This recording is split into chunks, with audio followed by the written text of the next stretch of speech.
Welcome back. In this video, I'm going to be sharing an incredible story, very sad story. It's the story of Tatiana Schlossberg, Caroline Kennedy daughter. This is the story I want to share with you. It's a very, let me say, moving story.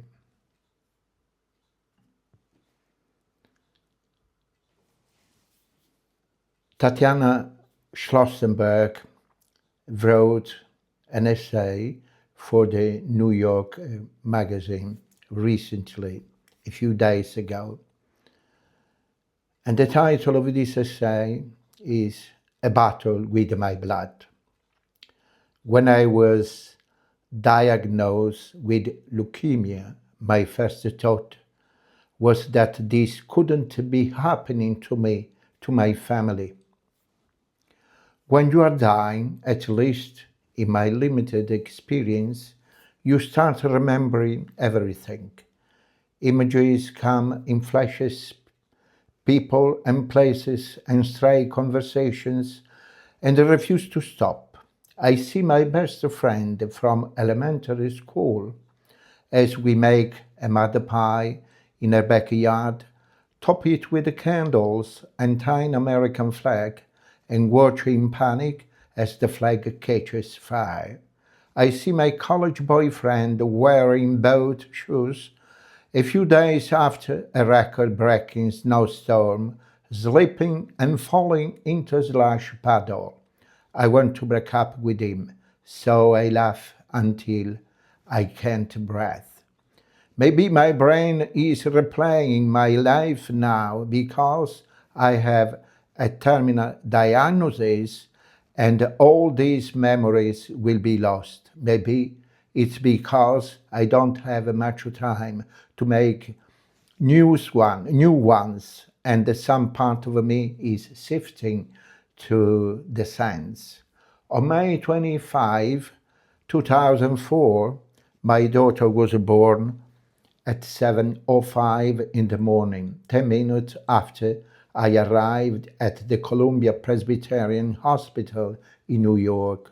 My husband George and I held her and stared at her and admired her newness.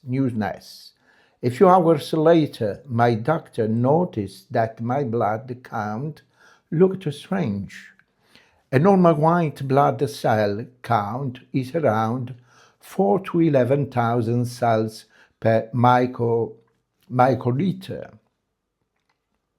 Mine was 131,000 cells per microliter.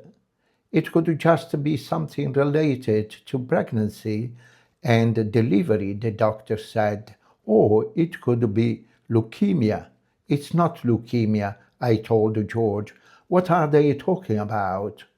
George, who was then a urology resident at the hospital, began calling friends who were primary care doctors and OBGY. Everyone thought it was something to do with the pregnancy or the delivery. After a few hours, my doctors thought it was leukemia. My parents, Caroline Kennedy and Edwin Schlossberg, had brought my 2-year-old son to the hospital to meet his sister. But suddenly I was being moved to another floor. My daughter was carried off to the nursery. My son didn't want to leave. He wanted to drive my hospital bed like a bus. I said goodbye to him and my parents and was wheeled away. The diagnosis was acute myeloid leukemia with a rare mutation called inversion 3. It was mostly seen in older patients. Every doctor I saw asked me if I had spent a lot of time at ground zero, given how common blood cancer are among first responders. I was in New York on 9/11. in the 60th grade, but I didn't visit the site until years later. I'm not elderly. I had just turned 34. I could not be cured by a standard course of treatment. I would need a few months at least of a chemotherapy, which would aim to reduce the number of blast cells in my bone marrow. Blast cells are immature blood cells, a high count that can be a sign of leukemia. Then I would need a bone marrow transplant, which could cure me. After the transplant, I would probably need more chemotherapy or on regular basis, so to try prevent the cancer from returning. I did not. I could not believe that they were talking about me. I had swum a mile in the pool the day before, 9 months pregnant. I wasn't sick. I didn't feel sick. I was actually one of the healthiest people I knew. I regularly ran 5 to 10 miles in Central Park. I once swam 3 miles across the Hudson River yearly to raise money for leukemia, a lymphoma society. I work as an environmental journalist, and for one article, I skied the Big Bear, a 50-kilometer cross country race in Wisconsin, which took me 7.5 hours. I loved to have people over for dinner and to make cakes. For my friends' birthdays, I went to museums and plays and got to jump in a cranberry bog for my job. I had a son whom I loved more than anything, and a newborn I needed to care of. This could not be possibly be my life.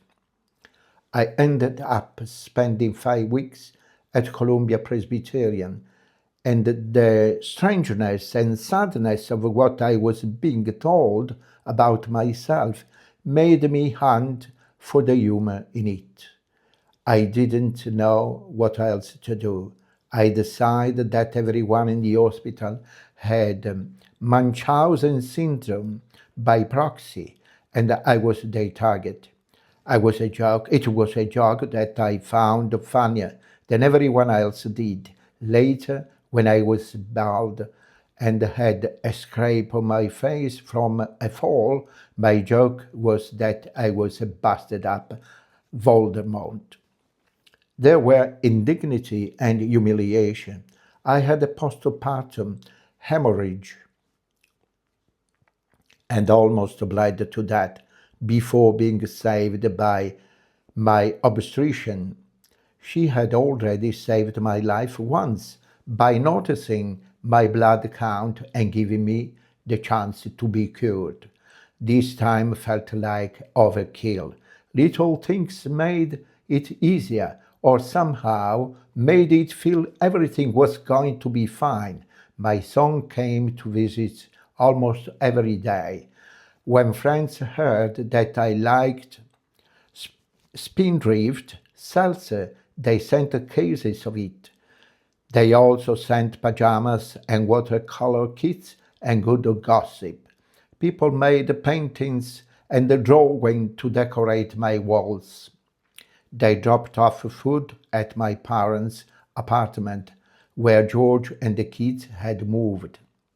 The nurses brought me warm blankets and let me sit on the floor of the skyway with my son, even though I wasn't supposed to leave my room. They ate up the gossip that I gathered. They looked the other way when they saw that I had a contraband tea kettle and toaster. They told me about their kids and their dating lives and their first trip to Europe. I have never encountered a group of people who are more competent, more full of grace and empathy, more willing to serve others than nurses. Nurses should take over. Eventually, my blast cell count went down. and I was allowed to do a round of treatment at home with my family. My care was transferred to Memorial Sloan Kettering, one of the largest centers for bone marrow transplant in the country. Whenever I needed to be back in the hospital, my oncologist visited me almost daily, talking about my disease, of course, but also about fox hunting, who was annoying me that week. His news cut is Orthodox Jewish and observes the Sabbath, but he would still answer tests that I rudely sent on Saturdays. He has scored every inch of the earth for more treatment for me. He knows I don't want to die, and is trying to stop it. My transplanted doctor always in about eye, always shouting a big hello, is a mad scientist in disguise as one of the country's foremost expert of the bone marrow transplants, who safely got me through a lung infection and didn't bat an eye when I pulled out a rosary and the bottle of holy water blessed by Pope Francis and sent from Rome. He looked at me and said, Vaya con Dios, go with God. After the at-home chemo, I was admitted to MS. Sorry.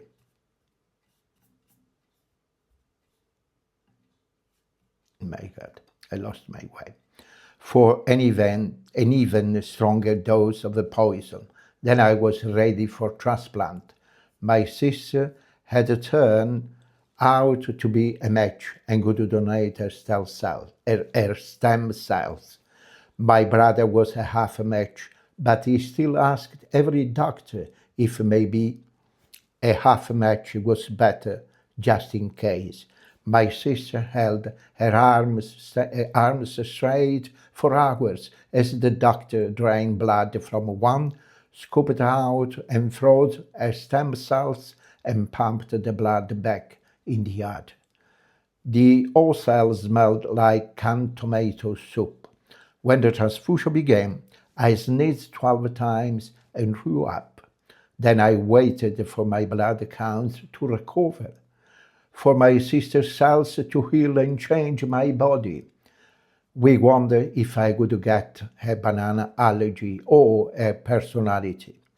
My hair started to fall out, and I wore scarves to cover my head, remembering vainly each time I tied one on how great my hair used to be. When my son came to visit, he wore them too. After a few days, I couldn't speak or swallow because of the sores in my mouth. Food turned to dust on my tongue. George did everything for me that he possibly could. He talked to all the doctors and the insurance people that I didn't want to talk to. He slept on the floor of the hospital. He didn't get mad when I was raging on steroids and yelled at him that I did not like Schweppes ginger ale, only Canada Dry. He would go home to put our kids to bed and come back to bring me dinner. I know that not everyone can be married to a doctor, but if you can, it's a very good idea. He's perfect, and I feel so cheated and so sad that I don't get to keep living the wonderful life I had with this kind of funny, handsome genius I managed to find. My parents and my brother and sister too have been raising my children and sitting in my various hospital rooms almost every day for the last year and a half.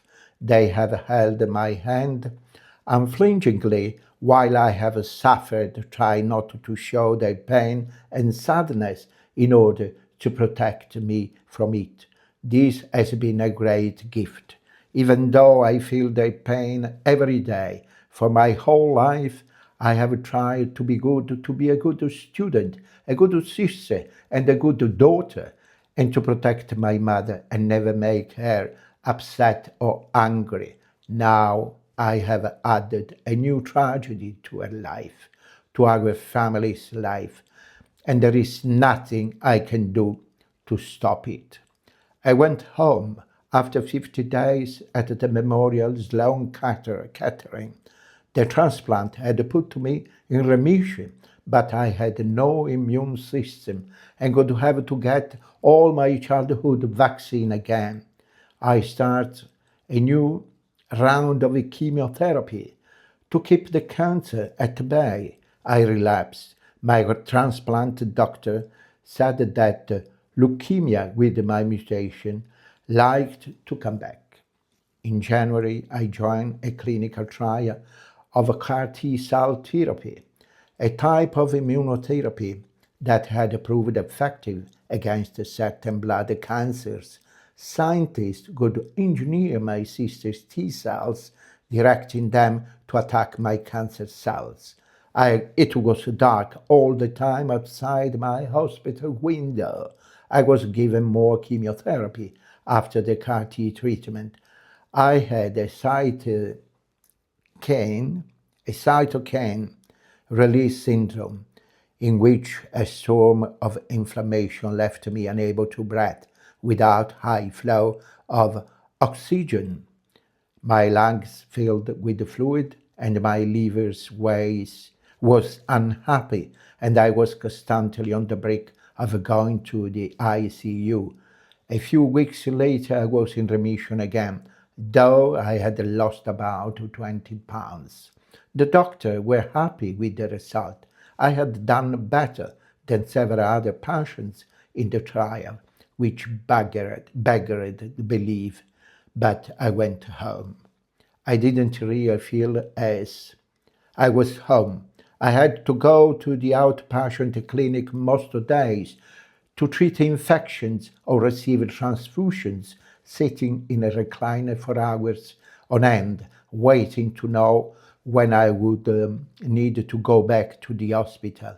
In early April, I did go back on just a few days' notice for my second transplant. I hoped that this would work. Actually, I decided that it would work. I dutifully copied Seymour's Honey poems in my notebook. The cure at Troy. Believe that a further shore is reachable from here. Believe in miracles and cures and healing wells and the gravel walks. So walk on air against your better judgment. I try to be the perfect patient. If I did everything right, if I was nice to everyone all the time, if I didn't need any help or have any problems, then it would work. This time I had an unrelated donor, the logic being that the cells would be distinct from those of my sister and me, and thus better suited to take on the cancer. All I know about the donor is that he is a man in his 20s from the Pacific Northwest. I imagine a Portland woodcutter or a Seattle tech bro. Either way, I wished I could thank him. I went into remission again. I relapsed again. I joined another clinical trial. I was hospitalized twice more weeks. I don't remember, during which I lost another 10 pounds. First, I had graft versus host disease, in which new cells attack all at once, and then in late September, I was down by a form of Epstein-Barr virus that blasted my kidneys. When I got home a few weeks later, I had to learn how to work again and couldn't pick up my children. My leg muscle wasted and my arms seemed whittled into bone. During the latest clinical trial, my doctor told me that he could keep me alive for a year, maybe. My first thought was that my kids, whose face live permanently on the inside of my eyelids, wouldn't remember me. my son might have a few memories, but he'll probably start confusing them with the pictures he sees or stories he hears.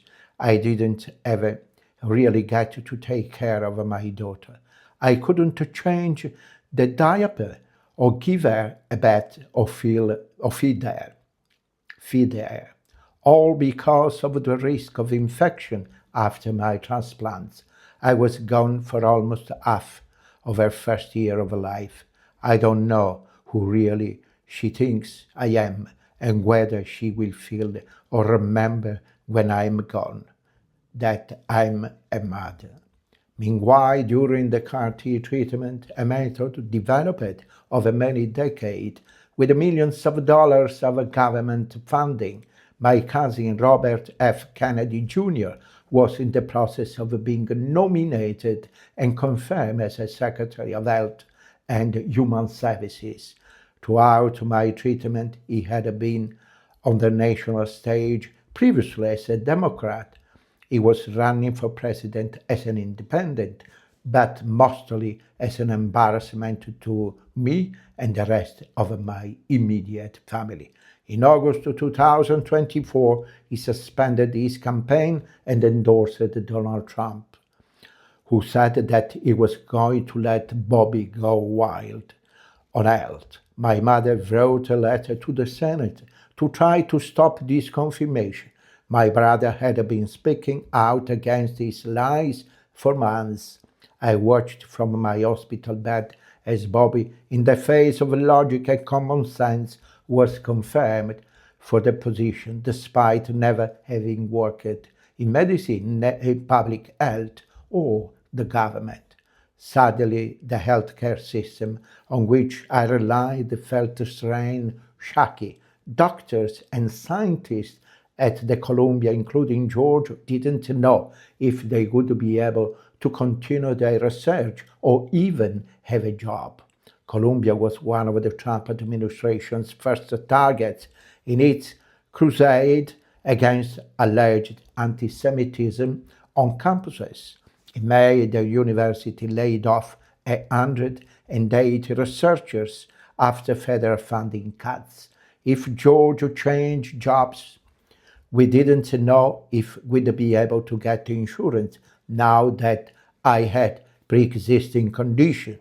Bobby is a known skeptic of a vaccine, and I was especially concerned that I wouldn't be able to get mine again, leaving me to spend the rest of my life immunocompromised, along with millions of cancer survivors, small children, and the elderly.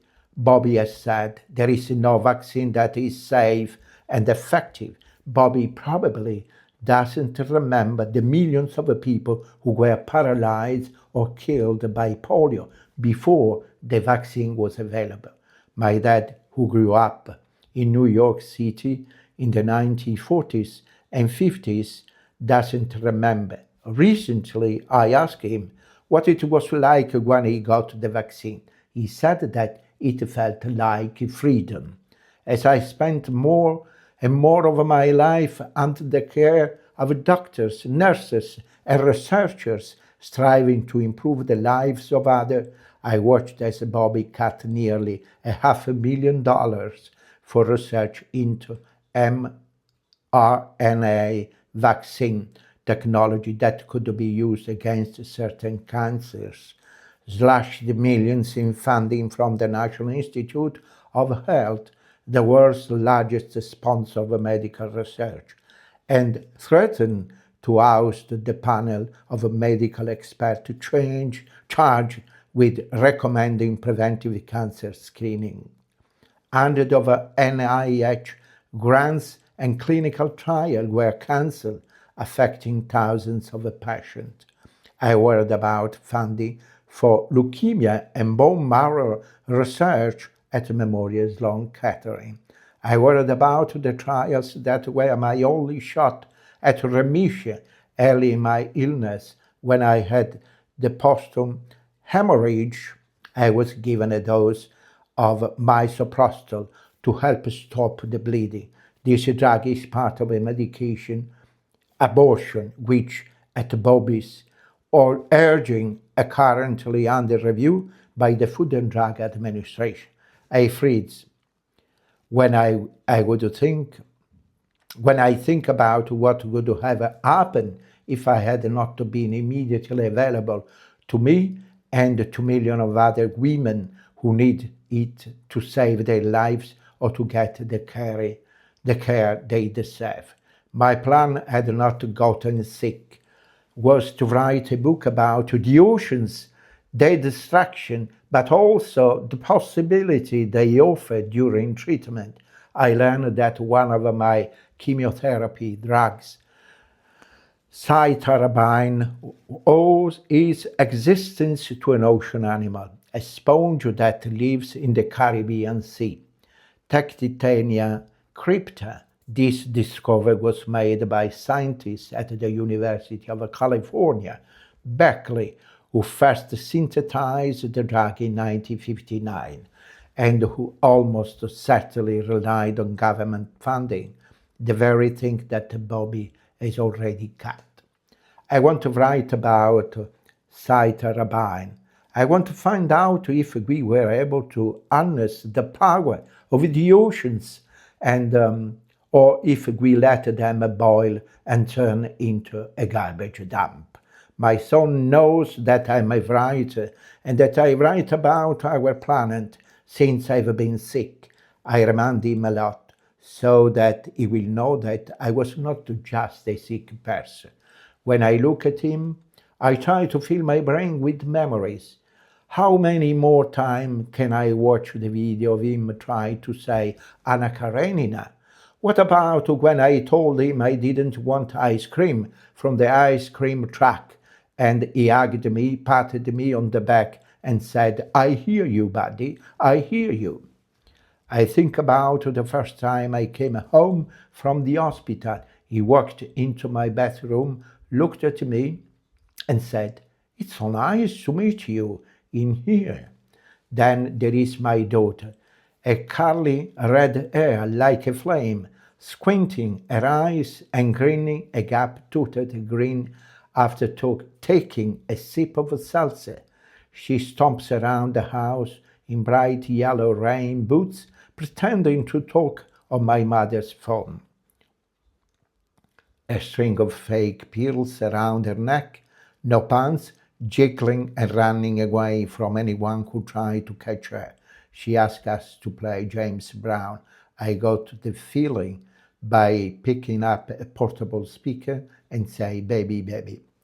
Mostly, I try to live and be with them now, but being in the present is harder than it sounds, so I let the memories come and go. So many of them are from my childhood that I feel as if I'm watching myself and my kids grow up at the same time. Sometimes I trick myself into thinking I remember this forever. I remember this when I'm dead. Obviously, I won't, but since I don't know what that is like, and there is no one to tell me what comes after it, I'll keep pretending. I will keep trying to remember. And this is the dramatic, the incredible, sad story of this extraordinary woman. Thank you so much, and God bless her. Thank you.